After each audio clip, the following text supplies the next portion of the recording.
2011 mal tinha começado e o Fórum Econômico Mundial, que aconteceu em janeiro na Inglaterra, já fazia um alerta. O mundo pode não resistir a uma nova crise. Naquela reunião, os especialistas lembraram que o colapso do sistema financeiro de 2008 esvaziou não apenas os cofres públicos, mas também as economias dos cidadãos comuns. De janeiro para cá, os sinais de que a zona do euro enfrentava sérios problemas financeiros ficaram cada vez mais evidentes. A crise política e econômica paralisou a Europa. Se o mundo sobreviverá a ela ou não, é o que nós veremos a seguir. Nos últimos 100 anos, a história registra uma série de eventos que, se não são cada vez mais graves, são sem dúvida cada vez mais frequentes. As crises econômicas se repetem ao longo da história e já são vistas como uma realidade própria da economia capitalista. De tempos em tempos, as crises aparecem. A de 1929 teve seu auge na quebra da Bolsa de Nova York. O valor das ações em Wall Street despencou tanto que em 1932 os papéis valiam apenas 10% de seu preço original. A Guerra Árabe-Israelense de 73 e a ascensão do Ayatollah Khomeini ao poder no Irã em 79 fizeram disparar o preço do petróleo pelo mundo e ampliaram a dívida de países como o Brasil. Em setembro de 82, a crise partiu do México, que interrompeu o pagamento de sua dívida externa e afetou novamente a economia no mundo. No Brasil, o calote mexicano gerou retração de 5% do PIB e a inflação ultrapassou os 200%. Em 87, o foco de crise volta a ser os Estados Unidos. Em 19 de outubro daquele ano, aconteceu a maior queda do índice Dow Jones em um único dia. O evento ficou conhecido como a Segunda-feira Negra e afetou profundamente o Brasil, que também suspendeu o pagamento de sua dívida. Essa foi a primeira vez que o mundo sentiu imediatamente os efeitos de uma crise no mercado globalizado.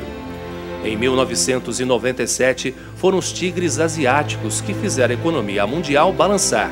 A crise começou na Tailândia e levou junto a Malásia, Coreia do Sul, Hong Kong, Indonésia, Filipinas e afetou o resto do planeta.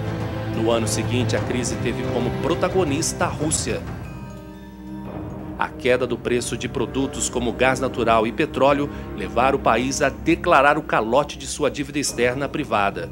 No Brasil, a crise russa levou a taxa de juros a 45% e o real foi desvalorizado, perdendo a paridade com o dólar.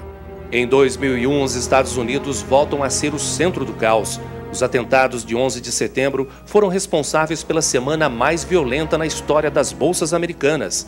Mais de 10% do valor total do mercado de ações simplesmente desapareceram com as Torres Gêmeas e os investidores perderam mais de 8 trilhões de dólares.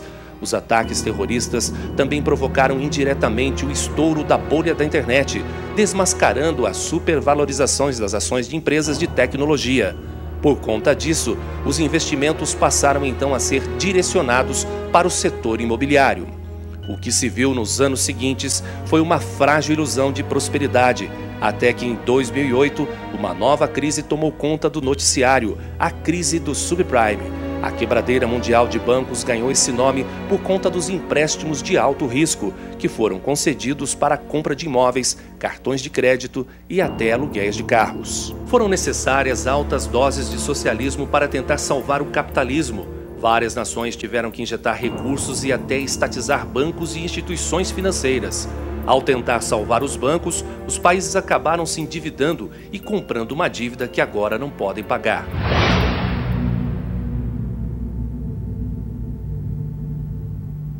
Muito antes de se recuperar do forte impacto de 2008, a economia mundial se vê agora diante daquela que pode se tornar a maior e mais profunda crise de todos os tempos. A crise europeia já custou o cargo de líderes de nações como Portugal, Grécia, Itália, Espanha e Bélgica.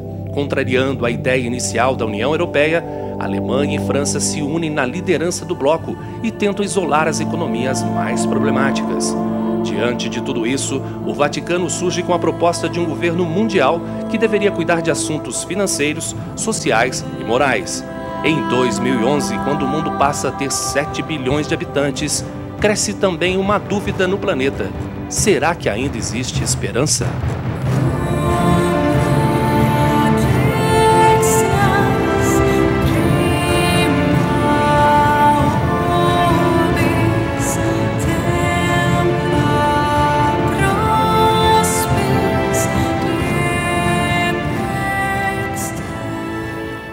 programa de hoje você vai encontrar essa resposta. E também vai entender a origem histórica da crise europeia, o tamanho do problema que ela representa para o mundo e como tudo isso se relaciona com o futuro da humanidade. Além disso, você que nos acompanha pela TV e pela internet também pode participar enviando suas dúvidas pelo Twitter, @novotempo, ou pelo e-mail ntespecial@novotempo.org.br. Nessa noite nós temos aqui dois colegas jornalistas que são muito conhecidos. A voz é mais conhecida que a imagem, não é mesmo? Porque são jornalistas da rede Novo Tempo, mas no rádio. Bianca Oliveira e Márcio Basso, o privilégio de recebê-los aqui. Igualmente, participar de um programa desse é um privilégio para a gente também, Stout. Boa noite, Stout. Boa noite, amigo telespectador. E para a gente é um privilégio estar aqui, com certeza. Já de antemão eu posso informar que a Bianca e o Márcio, amanhã ao meio-dia no Conexão NT, a Bianca é apresentadora do Conexão NT, o Márcio é comentarista do Conexão NT. O Márcio ficou conhecido no último NT especial porque foi nosso correspondente enviado a Nova York para cobrir os 10 anos, os 10 anos do 11 de setembro, e hoje também comentando sobre a crise europeia. Bianca, da mesma maneira que foi a imprensa que revelou a situação drástica que passava a Grécia, através de uma matéria do New York Times em fevereiro do ano passado ainda, ao mesmo tempo a imprensa mais popular se calou sobre o assunto nos últimos 2 ou 3 anos.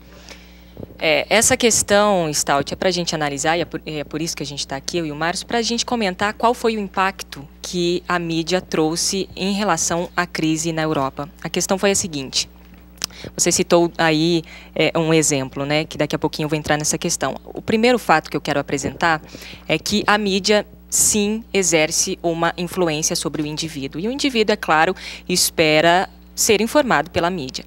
A grande questão é que é claro, eu não vou estar cometendo nenhum crime dizendo isso, de que a mídia é uma empresa e ela, como empresa, precisa vender um produto que se chama notícia. E essa notícia precisa dar um retorno que é financeiro, que é dinheiro.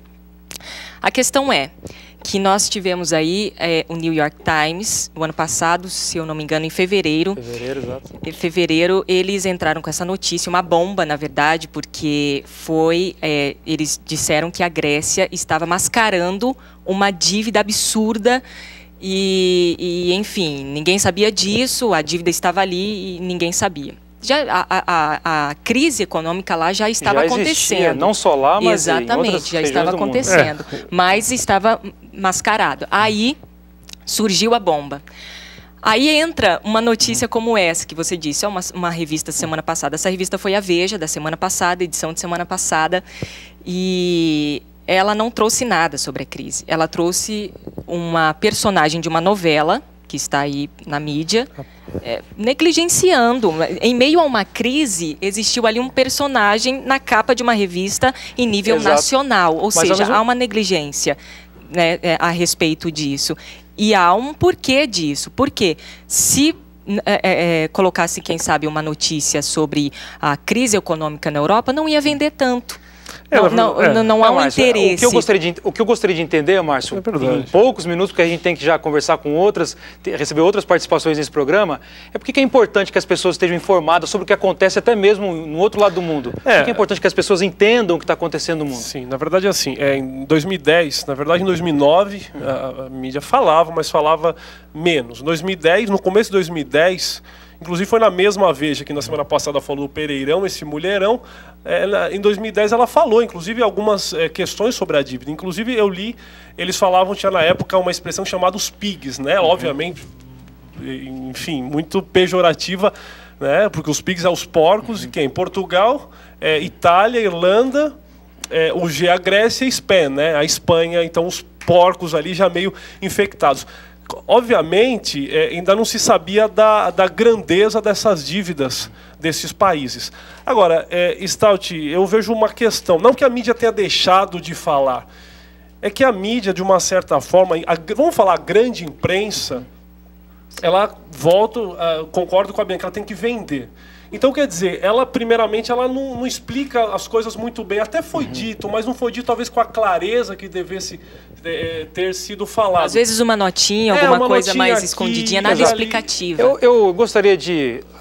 o programa ao vivo, o tempo é muito curto, a gente tem que realmente aproveitar todas as oportunidades que nós temos. E hoje nós temos a oportunidade de falar também direto da Alemanha, uma participação direto da Alemanha ao vivo, de Bremen, Márcio Gonçalves. Eu gostaria de ouvir do Márcio qual é a situação real, se essa crise na Europa é real, assim como nós estamos conversando aqui no estúdio, se a situação de quem vive na Europa também é essa situação tensa, né, e crítica, como nós estamos observando aqui. Márcio, uma pergunta, Márcio Gonçalves, né, porque nós temos os dois Márcios participando nesse momento aqui. O Márcio Gonçalves na Alemanha, de Bremen. O Márcio é professor de matemática e física numa escola internacional lá em Bremen. É brasileiro, já viveu na Europa no período pré-União Europeia e vive na Europa agora, nos últimos meses.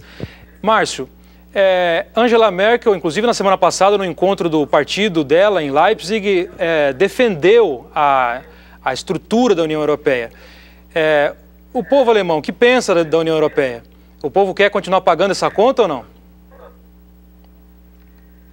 De maneira geral, o povo não consegue mais imaginar sem viver dentro da União Europeia. Mas, atualmente, a situação de crise faz com que o povo se pergunte por que está na União e para onde essa União vai. A mídia está dizendo que essa crise pode dar a oportunidade de criar algo chamado a União, os Estados Unidos da Europa, quer dizer, unificar ainda mais politicamente a Europa, porque dizem que o erro que aconteceu foi um erro político e não financeiro. Certo. Então o povo não sabe muito bem se quer mais ou se quer menos Europa, mas já está acostumado a viver sem as fronteiras. A Angela Merkel disse que mais Europa, né? Que se o euro falhar, a Europa teria falhado também. Você concorda com isso, não? Oi?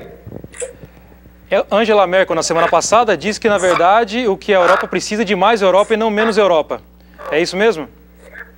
Isso mesmo. E o povo está na dúvida de informação. Mas, de maneira geral, ninguém consegue imaginar viver sem a Europa, não. Tá ok. Márcio, eu agradeço a sua participação direto ao vivo da Alemanha, direto da Alemanha. Agora eu sei que você está num horário aí de 1h da manhã, né? O fuso horário já castiga a sua participação aqui, e eu agradeço também a participação do Márcio Bácio e da Bianca, e nós vamos para o intervalo agora, e no próximo bloco você vai entender também como a Europa chegou a essa situação e conhecer uma das propostas de solução para essa crise, que é uma autoridade mundial. Não saia daí.